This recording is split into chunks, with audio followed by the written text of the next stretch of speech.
Hello, hello, hello, everyone. Hello, come in. Join me. I want this to be a bit of an off the books, off the record kind of deal, right? Shall we begin? Shall we?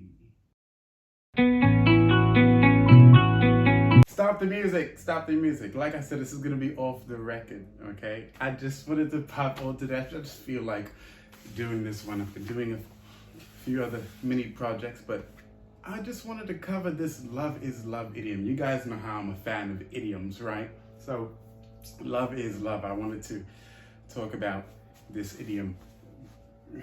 I appreciate the endeavor to make positivity the standard. What I don't like is when we use defensive measures to prove that something is good. Like, there isn't a need to fight for something that isn't going to bring a fight. Like, if it's like poisoning food that you want someone to eat, but because you love them. Like, you poison food because you don't like someone, but this person is like giving poisoned food to someone that you love. And I mean, right? So, like, love is love. And yes, that's wonderful. It just doesn't make any sense to come in through the door fighting. That's what I'm really trying to get at. We have to try better to making points that we want to make, and leaving space for the fact that there might not be an argument, that there might not be a fight. If any language inside of you has the idea or suggests that there might be a battle and you're just making sure that there is no fight, there's going to be a fight all the time. I have seen it. I have seen it because it doesn't matter which way you try to talk to someone. If someone else wants to fight with you, they're going to fight you. There's no way to stop a fight before it happens, especially if the other person is itching for one. Like, they just need to get it. There's nothing you can do to stop someone from fighting. If fighting is the way someone depends on their existence and depends on for their validation, it doesn't matter what you do. It really doesn't matter what you do. I mean, we have all these conversations about value, and how everyone is different, but it's like that stuff proves itself right in everyday life. And I wish people would get that.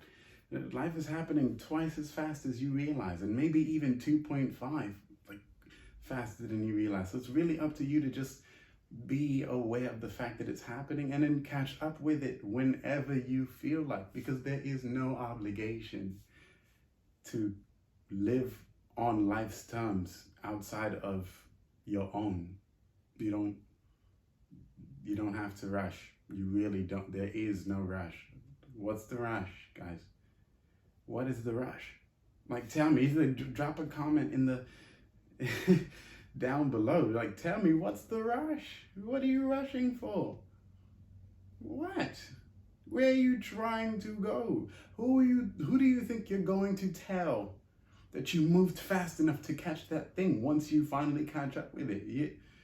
No. By the time you catch up with the thing, you'll have been done, and then something else will happen that you need to catch up with. So when are you going to slow down?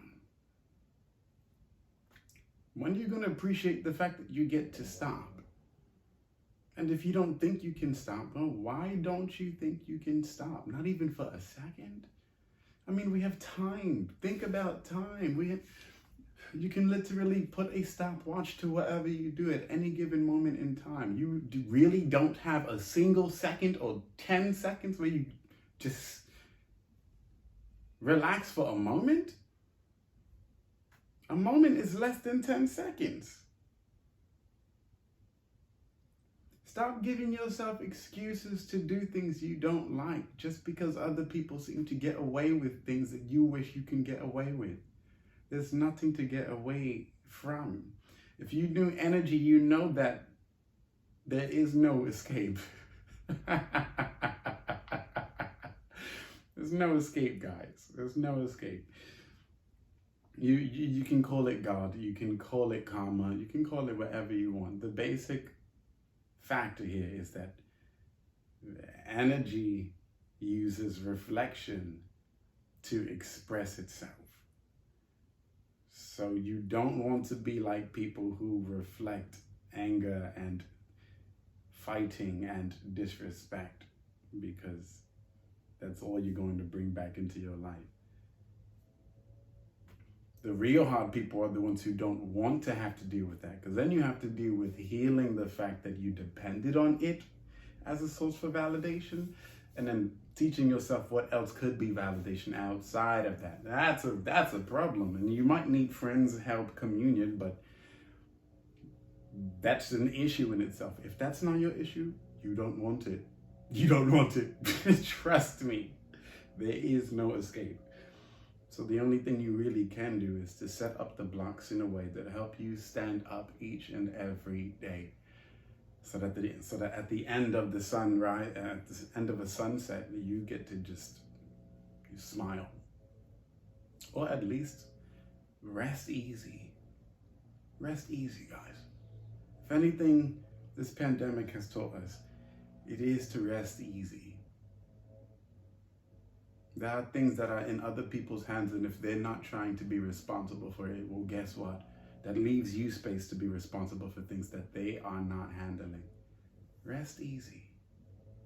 So that's my waffling about love is love and what it might be connected to, because that's what that idiom makes me think about all the way through. So I hope you enjoyed this. If you have any thoughts, go ahead and drop it in the comment section below. Don't subscribe. Go ahead and check the other vlogs first before you go ahead subscribing, because who knows? But yes, subscribe if you like what you see, because I'll be bringing a whole lot more of this. Enjoy your day.